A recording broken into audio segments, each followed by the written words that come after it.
आजादी से पहले और बाद में कई ऐतिहासिक हस्तियों ने मसूरी की वादियों में समय बिताया, लेकिन महात्मा गांधी की यात्राएं आज भी यादगार हैं। गांधी जी पहली बार अक्टूबर 1929 में आए, जहां उन्होंने जनसभा को संबोधित करते हुए चांदी की डांडी को नीलाम कर 908 रुपए खादी विकास कोष में दान किए। उन्होंने सादगी, स्वदेशी और आत्मनिर्भरता का संदेश दिया। मई जून 1946 में गांधी जी की अंतिम मसूरी यात्रा स्वास्थ्य लाभ और ध्यान के लिए थी। हैप्पी वैली स्थित बिरला हाउस में 10 दिन रहने के दौरान वे प्रतिदिन सिल्वर्ट मैदान में प्रार्थना सभा में जाते थे। उन्होंने प्रकृति की सुंदरता की सराहना की, लेकिन गरीबों की पीड़ा को नहीं भुलाया। इस दौरान उनकी ज्योतिषाचार्य पंडित RGR भारद्वाज से अनोखी मुलाकात भी हुई। आज मसूरी में गांधी जी की स्मृतियों और शिक्षाओं को संरक्षित करने की आवश्यकता है। उनके पद चिन्ह और संदेश नई पीढ़ी को सेवा और साधना का प्रेरणा देते हैं।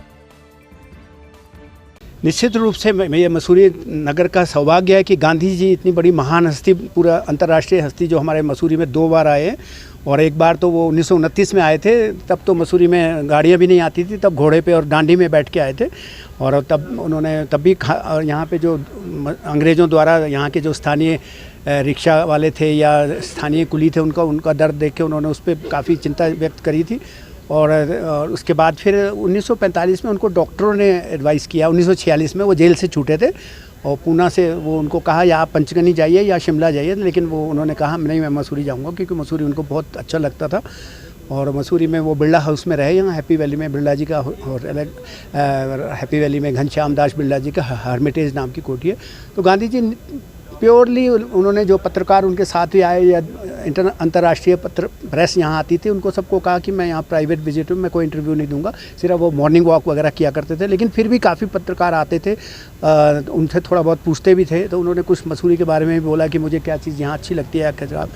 और आपको बड़ी जान के खुशी होगी कि जब वो मॉर्निंग वॉक में हैप्पी वैली में घूमते थे, वहाँ से हिमालय दिखाई देता है, बहुत बड़ी रेंज दिखाई देती है। ये ग्राउंड में, ये जो सिल्वर्टन में ग्राउंड में ना, तो उस समय आप जानते हैं कि 28 मई को वो यहाँ मसूरी में आए थे और 8 जून को वापस गए। तो सीज़न का टाइम था, पूरे पर्यटक आए हुए थे, अंग्रेज भी, राजा महाराजा आते थे उस समय के, तो बहुत लोग।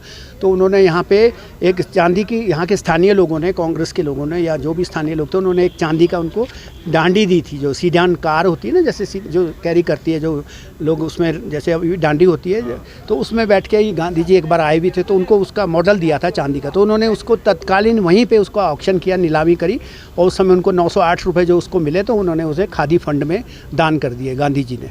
और लोगों को आह्वान भी किया, जो स्थानीय लोग थे या महिलाएं थी, जो उनको कहा कि आप चरखा चलाइए रोज़ और यहाँ पे स्वदेशी चीज़ों को अपनाइए, और जो विदेशी चीज़ें, आपको पता ही है गांधी जी के कैसे विचार थे। मसूरी मॉल रोड पर कैबिनेट मंत्री गणेश जोशी ने स्थानीय व्यापारियों, प्रतिष्ठानों और पर्यटकों से घटाई गई GST दरों पर फीडबैक लिया। यात्रियों और दुकानदारों में इस कदम को लेकर उत्साह साफ देखा गया। कई लोग प्रधानमंत्री नरेंद्र मोदी को धन्यवाद देते हुए कहते नजर आए कि यह निर्णय महंगाई पर नियंत्रण और लोगों को सीधी राहत देगा। देखिए, मैं देश के प्रधानमंत्री नरेंद्र मोदी जी का दिल की गहराइयों से अभिनंदन करता हूँ, स्वागत करता हूँ। दशहरा, दिवाली जैसा त्यौहार जो हम लोग बड़े धूमधाम से मनाते हैं, ऐसे अवसर पर आपने GST कम करके देश की करोड़ों करोड़ों जनता को जो तोहफा दिया है, उसके लिए धन्यवाद सब पर्याप्त नहीं है। अभी मैं लगभग 70-80 दुकानों पर मैं गया, सभी दुकानदारों ने दिल से थैंक यू मोदी जी बोला, थैंक यू जी। आम जनमानस, आम जनता मोदी जी के फैसले से खुश है, और कुछ टूरिस्ट भी यहाँ पर आए, मैंने उनसे भी बातचीत की, वो भी खुश हैं। मैं इसके लिए मोदी जी का अभिनंदन करता हूँ, आभार करता हूँ, और हम लोग जो अपील करते हैं कि आप भी मोदी जी का आभार करें, क्योंकि एक बहुत बड़ा फैसला यहाँ के लोगों के हित में, देश के लोगों के हित में माननीय मोदी जी ने। उत्तराखंड के टिहरी जनपद स्थित धनोल्टी विधानसभा क्षेत्र में मां सुरकंडा देवी मंदिर, जो 51 शक्तिपीठों में गिना जाता है, गंभीर पर्यावरणीय संकट का सामना कर रहा है। प्रतिदिन हजारों श्रद्धालु दर्शन के लिए आते हैं, लेकिन प्लास्टिक कचरे, जलते कूड़े और बदबू ने इस पवित्र स्थल की गरिमा को ठेस पहुंचाई है। स्थानीय दुकानदारों और सफाई कर्मियों के अनुसार पिछले 3 महीनों से कोई कचरा संग्रहण वाहन नहीं आया है। कई दुकानदार मजबूरी में कूड़ा जलाते हैं, जिससे धुआं और प्रदूषण फैल रहा है और जंगलों में आग का खतरा बढ़ गया है। सर, ये जून के महीने से सर अभी तक भी कूड़ा ऐसी कोई यहाँ पे गाड़ी की कोई व्यवस्था नहीं हुई सर। नहीं सर, पहले कभी एक आध महीने से पीछे गाड़ी लगी थी, तो वो फिर पता नहीं क्या हुआ सर, फिर वो गाड़ी बंद होगी सर। हमने सर कई बार बोला भी, मैंने जो हमारे जो ठेकेदार जी उनसे बोला मैं, सर ये कूड़ा यहाँ पे सब सड़े आई है, बात आ रही है इस कूड़े की, यहाँ पे लोग यात्री खड़े भी होते हैं, मैंने इसे उठवा दो भाई यहाँ से।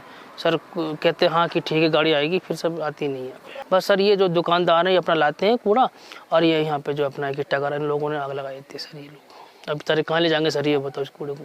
अरे सर पूछो मतलब सर, बहुत ही स्थिति ख़राब सर। यहाँ पे आप देखोगे सर पूरा ये जंगल जितना भी है सर, सब कूड़ा ही है सर। यहाँ नज़र मारूंगा आप, सब कूड़ा नज़र ही आएगा सर आपको। मैं आज से 10 साल पहले भी आया हूँ सुरकंडा, आज भी आ रहा हूँ सुरकंडा। मेरे तो घर के बहुत नज़दीक है और हम टिहरी वालों के तो यही देवी मानी जाती है। पहले हम इसे बोल सकते थे बिल्कुल धार्मिक स्थल था, पर अब धार्मिक के साथ ये पर्यटक स्थल भी बन चुका है। अब यहाँ धार्मिक से ज़्यादा लोग घूमने के कारण आते हैं, जिस कारण से हमें गंदगी बढ़ रही है। ये बोल सकते हैं आप लोगों को बहुत रोज़गार मिला है, पर रोज़गार के साथ यहाँ बहुत कुछ बदलाव भी दे सकते हो आप। पहले अगर आप आज से बहुत साल पहले की फ़ोटो उठा के देखोगे तो ये ऐसा कुछ नहीं था जैसे अब बन चुका है यहाँ, और अब बहुत कुछ चेंज हो चुका है। तो देखिए बेसिकली गांव के लोगों के लिए अच्छा भी हुआ है कि उन्हें वो मिला है रोज़गार, पर बाहर वालों को ये भी रखना चाहिए कि हम आ रहे हैं तो थोड़ा सफाई का भी ध्यान बहुत रखा जाए, क्योंकि हम सिर्फ पर्यटक घूमने नहीं आ रहे हैं, ये थोड़ा धार्मिक स्थलों के लिए भी मानी जाती है बहुत।